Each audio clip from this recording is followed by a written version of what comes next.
It has a life of its own, filled with movement and power. It surrounds us all, and from the very start, it has had the same decisive importance for all life on Earth. We use it daily all over the world, but in Scotland, water has a very special significance.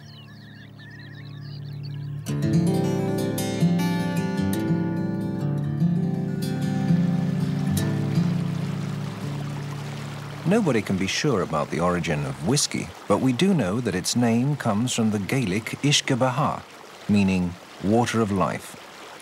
How the art of distilling came to Scotland is also difficult to say, but we know that it has wandered a very long way before the pagoda silhouettes of the distilleries rose up against the backdrop of the Scottish landscape.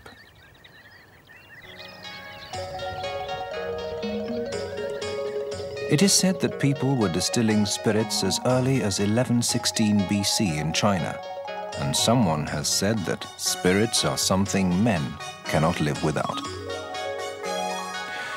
The art of distilling spread westwards, and we know that by 200 BC the Egyptians were distilling spirits from barley, which is still the most important grain used in the manufacture of malt whiskey.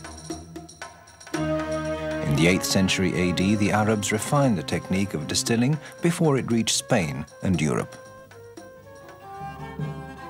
The art of making whiskey is said to have been brought to Scotland by missionary monks by way of Ireland, where whiskey is thought to have been produced before the 11th century. Exactly when it arrived in Scotland, we don't know, but the first historical document mentioning whiskey production in Scotland doesn't appear until the 15th century. The art of distilling soon became so common that pretty well everyone was making their own whiskey. Parliament took a dim view of the situation, and in 1579, strict measures were taken to stem the growing production. Only the best families were allowed to produce whiskey, while ordinary folks risked heavy penalties. The actual effect was, of course, the opposite, as it turned out, and the illicit production of whiskey continued to increase steadily. When the British Parliament introduced a special malt tax in 1713, it marked the beginning of the smugglers' true heyday. The very few legal distilleries that had grown up were made to pay tax, and thus had little or no chance against the enormous amounts of illicit whiskey flooding the market. By the end of the 18th century, there were, in the Edinburgh district alone, almost 400 private distilleries, continually distilling and smuggling whiskey. They say there was even an illicit still under the church in the High Street in the middle of the city.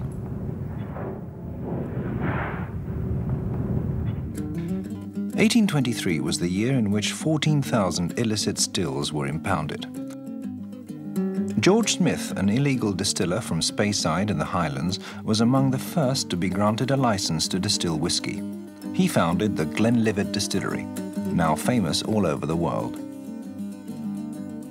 In the late 19th century, whiskey began to spread even faster, partly due to an increase in popularity, but also because of the unstoppable phylloxera insect which was scourging the European vineyards and causing a major shortage of wine, and above all, of brandy, which was then whiskey's biggest competitor in Europe and England.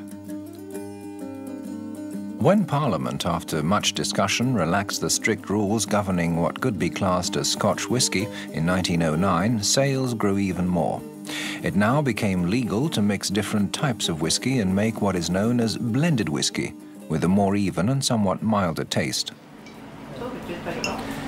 Despite all the duties and restrictions down the years and rationing during both world wars, nothing has been able to stop whiskey becoming what it now is, the biggest selling short drink in the world.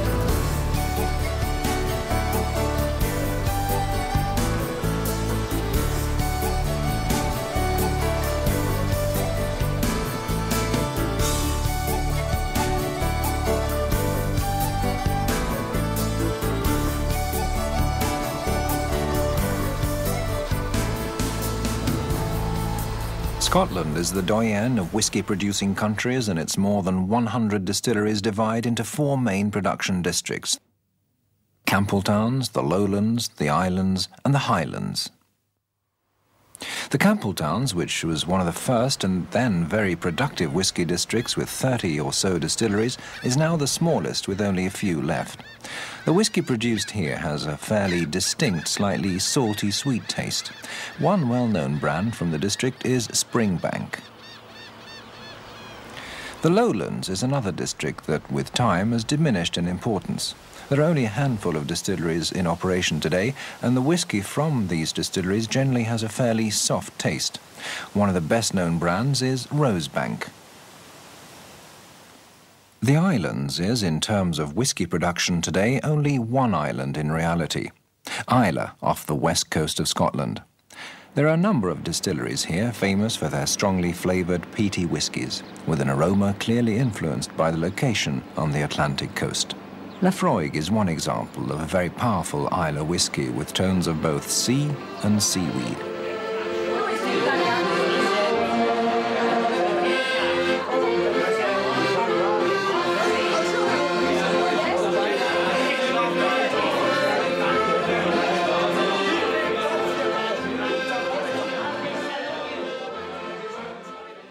Last and best known of the Scottish whisky districts is the Highlands. There are around 60 distilleries here, and they don't live off whisky alone, but also often an ever-growing trail of tourists. On the guided tours, you get to see the whole manufacturing process, and not least, test the results, that is, take a dram yourself. In the Speyside area surrounding the River Spey, well known to whisky connoisseurs, the distilleries have created what they call the Malt Whisky Trail, which attracts hundreds of thousands of tourists annually. They're driven along the narrow roads through the Scottish landscape, where there's no doubting what the whisky industry means for the local population.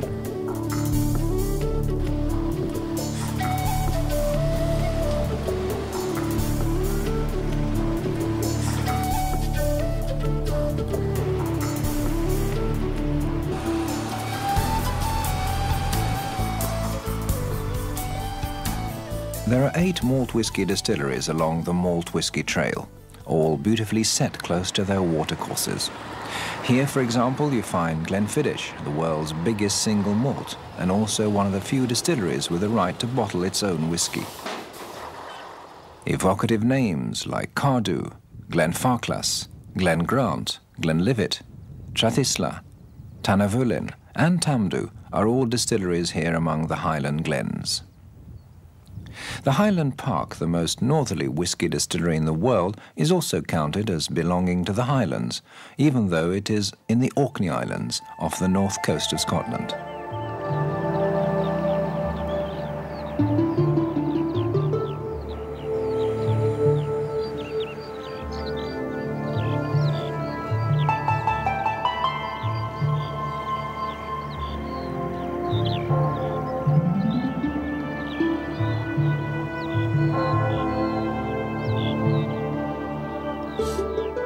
The first evidence of human settlement dates back to around 4000 BC, and the ancient Norse names around the islands are a reminder that the Vikings settled here over 1,000 years ago. No one can leave the Orkneys unaffected by the scenery, the stones, and the mystery of the past that haunts these islands.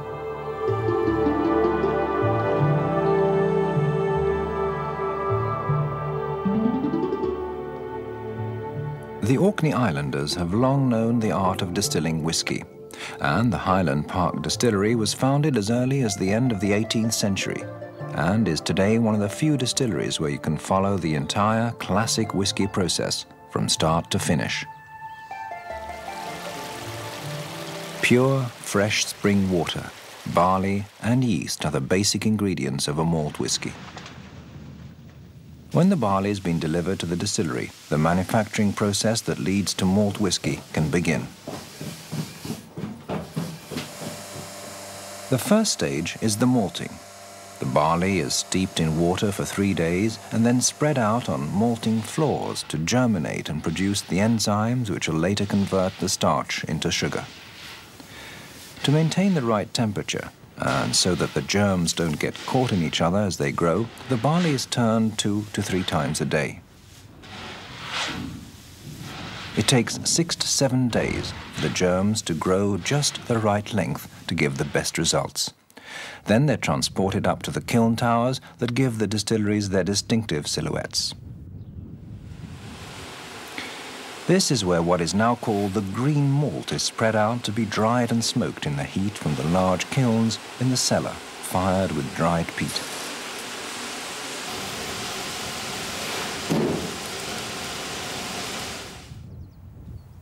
For centuries, peat has been used to fire the kilns in the Scottish distilleries. It's been maturing for thousands of years and is dug out in pieces the right size for fuel. This is the way peat was dug traditionally. Nowadays, it's done almost entirely by machine.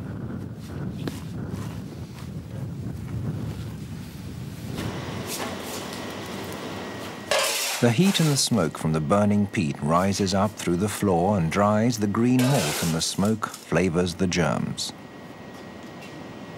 The smoking time varies from brand to brand, depending on how smoky a taste you want.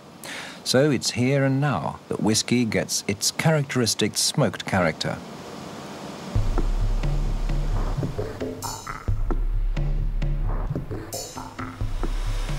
The dried malt is ground into a coarse flour or grist and mixed with hot water.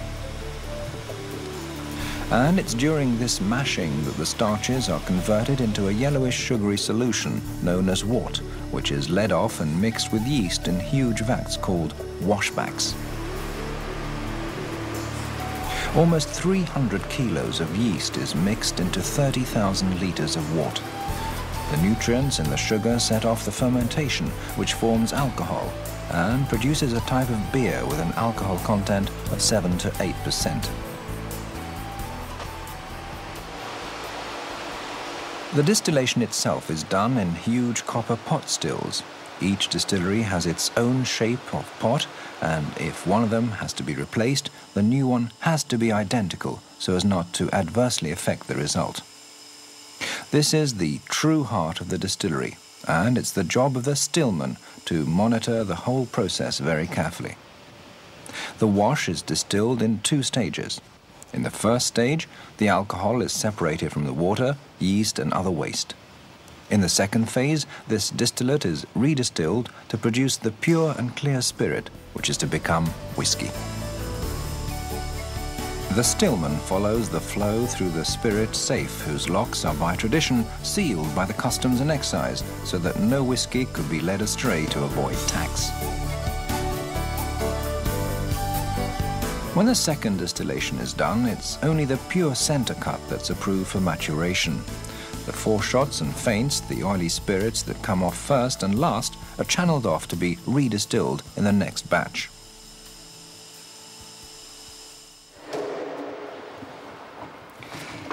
The newly distilled spirit, which is now completely colourless, is then diluted to a maturing strength of 63% and filled into oak casks to be matured for at least 3 years.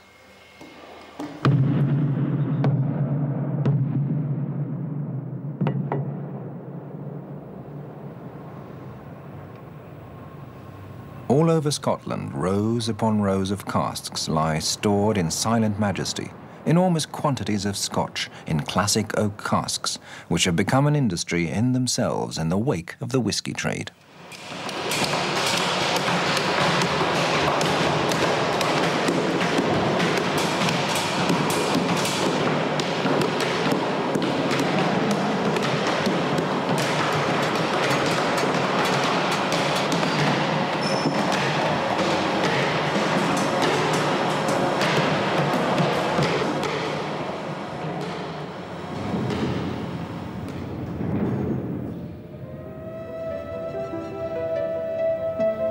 The whisky has now entered the decisive maturation process. It's stored in huge, unheated warehouses, which means that the Scottish climate and geographical site of the distilleries has a major effect on the character of the matured whisky. The oak itself affects the taste and softness of the whisky to some degree, but above all, it gives it its colour. and for whisky to take exactly the right colour, it should preferably be stored in casks previously used for sherry. At Macallan, one of the most prestigious of the single malts, and known specifically for the way it's stored in Spanish sherry casks, we meet David Robertson. You can see a number of fresh sherry casks that have just come back from Spain, made in 1997 for the Macallan. So now what we have to do is nose the cask and make sure it's fine for us to fill our new spirit into the cask. So this is one of our casks that we're going to open. Built in 1997, sat in Spain for 4 years, full of dry Oloroso sherry. Now we're going to smell the cask.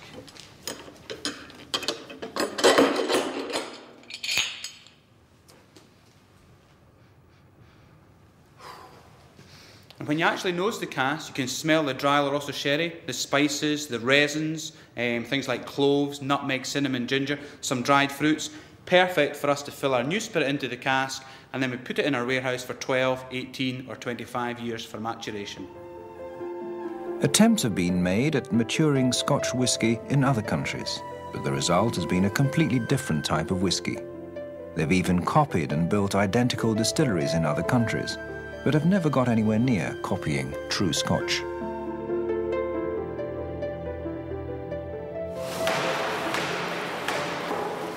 For a whisky to be called Scotch, it must by law have been distilled and matured in Scotland for at least 3 years. When the whisky is mature, after anything from 3 to more than 20 years, only about 5% is actually bottled and sold as the distillery's own whisky, that is, as single malt. The other 95% goes to the blending industry, where it's blended with as many as 50 other whiskies to make such famous brands as Johnnie Walker, the famous Grouse, Ballantine's, Bell's, J&B, and Grant's. The lid has always been kept pretty tight on the different techniques applied within the whisky industry, and distillation processes vary from distillery to distillery. But there's one thing all whisky producers have in common, whether they're producing single malts or blends. Almost all whiskies, even single malts, have to be blended before they're bottled. That puts a great deal of responsibility on the shoulders of a few key persons. So the difference between a master blender and a master distiller or a whisky maker, essentially a master blender is in charge of creating blended Scotch whisky. And about 95% of all the Scotch sold in the world is a blended whisky, where you're combining grain whiskies with different single malt whiskies to create a blended whisky. That's what the master blender does. A whisky maker or a master distiller is in charge of a single malt brand. So at Macallan, for example, I'm the master distiller, and I work with a team. The other person that helps me is Bob Delgarno, our whisky maker, and we're in charge of selecting all the casks from the warehouse and deciding which casks will combine together well to give us a consistent 12-year-old or 18-year-old or 25-year-old. So master blender makes blends, master distiller or whisky maker makes single malt brands. At the famous Grouse, home of the blended whisky that the Scots themselves drink most of, we meet now retired master blender Alan Reid. There are no recipes, so everything depends entirely on the skill of the small group of blenders to match different tastes and to keep the character of the blend exactly the same from year to year. Only a tiny percentage of the population has that super sensitive sense of smell and taste that the task of blending calls for. To ensure continuity, a constant search is in progress to find tomorrow's blenders. There is a 10-year difference between the master blender and his prospective heir, with another apprentice 10 years younger being trained for the longer term. The people who know it and who are doing the evaluation of the blend, we as a group would never travel together just in case of an accident, so that there is always someone left behind to carry on the tradition of blending famous grouse. When the blender has decided what quantities of the various whiskies will make up the final blended Scotch, the blending itself is done in huge blending vats. It is then filled into casks again for the tastes to marry for a few months before it's finally bottled.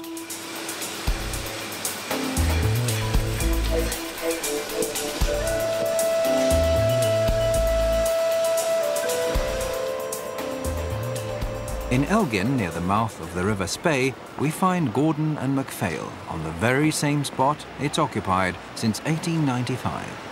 Its shelves boast one of the broadest assortments of whisky in the world. Currently about 660 different whiskies. We have all sorts of people come here, from whisky connoisseurs and whisky collectors to tourists who have come from overseas and just want to come and visit a shop with a large selection of whisky. Many of the UK visitors come here and are looking for something a little bit out of the ordinary.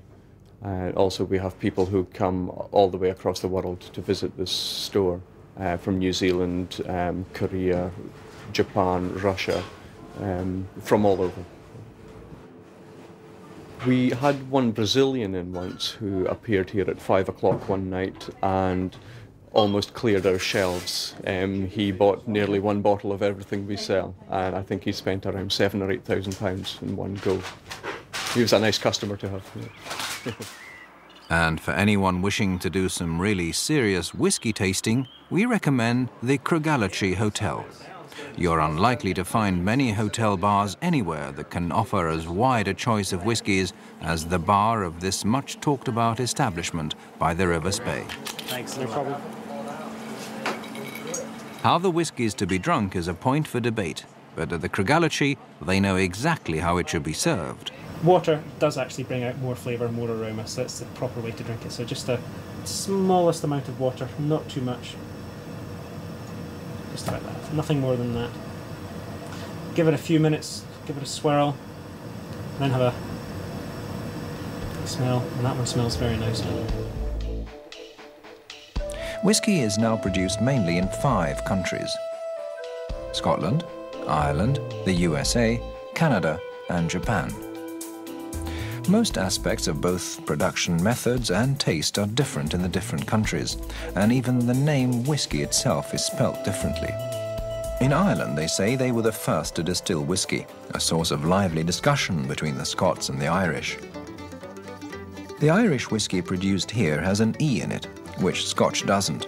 It's made from a number of different types of grain which aren't smoked but only dried using hot air and then distilled 3 times to give it its distinctive character, without smokiness. Jameson's is one of the best-known brands. In the United States, the whisky industry was founded in the 18th century by immigrant Scots and Irishmen who settled in Kentucky and Pennsylvania.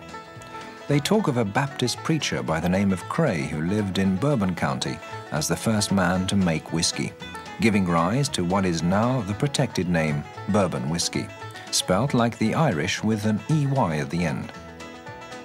As well as bourbon, they also make rye whisky, but it's bourbon that's become famous as American whisky. Bourbon has to be distilled from a mixture containing at least 51% maize and rye whisky a minimum of 51% rye. Jim Beam is the classic example of a bourbon. One well-known whisky that reminds one of bourbon, but which is actually yet another type of American whisky, is Jack Daniel's, a so-called Tennessee whisky. Canadian whisky also has its roots with Scottish and Irish immigrants. It's generally called rye whisky and is spelt like Scotch with just a Y at the end. Unlike American whisky, there are no set proportions for the various types of cereal ingredients. Canadian Club is just one of many Canadian whiskies that are exported all over the world. A great deal of whisky is consumed in Japan, and there's been rapid development in whisky production, just as there has in other areas of Japanese industry. The first distillery was built in 1923 in Japan, and the production rate has been on the increase ever since, despite them having to import Scotch malt whisky to mix with their own spirits, and thus produce Japanese whisky. The spelling here follows the Scot and Canadians, with just a Y at the end. Suntory is one of the best-known brands today, made in what is now the biggest distillery in the world.